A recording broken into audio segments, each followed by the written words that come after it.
حضرت ابو ہریرہ روایت کرتے ہیں، یہ بھی مسلم کی حدیث ہے 2709، کہ ایک صحابی رسول اللہ صلی اللہ علیہ وسلم کے پاس آئے اور انہوں نے آ کے یہ شکایت کی کہ رات کو مجھے بچھو نے کاٹا ہے اور مجھے بڑی سخت تکلیف ہوئی۔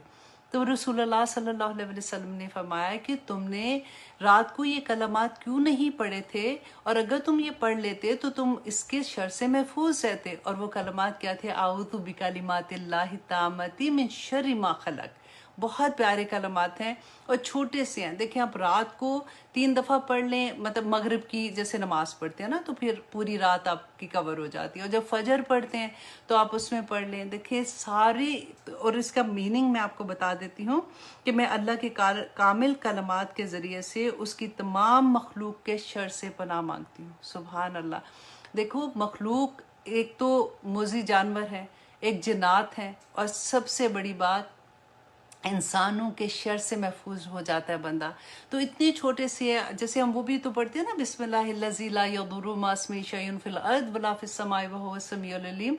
اتنی پیاری دعا لگتی ہے کہ زمین اور آسمان کے درمیان کوئی چیز ہمیں نقصان نہیں دے سکتی، اور اللہ سبحانہ تعالیٰ کا دیکھیں وعدہ ہے نا، ایسے یہ انشورنس ہوتی ہے جب ہم پورے کامل یقین کے ساتھ یہ چھوٹی چھوٹی دعائیں پڑھتے ہیں نا، تو پھر اتنی تسلی ہوتی ہے، پھر لگتا ہے کہ اب کچھ نہیں ہونے والا، اور اگر کچھ ہوتا ہے تو پھر انسان یہ سوچتا ہے کہ اس سے بڑی چیز ہونے والی تھی، اللہ سبحانہ تعالیٰ نے مجھے اس سے محفوظ کر دیا ہے۔ اللہ سبحانہ تعالیٰ ہمیں توفیق عطا کرے کہ اسی طرح سے ہم چھوٹی چھوٹی احادیث جو ہیں وہ دوسروں تک پہنچاتے رہیں، اور اللہ سبحانہ تعالیٰ ہمیں توفیق عطا کرے کہ ہم ان پہ عمل بھی کریں۔ آمین ثم آمین۔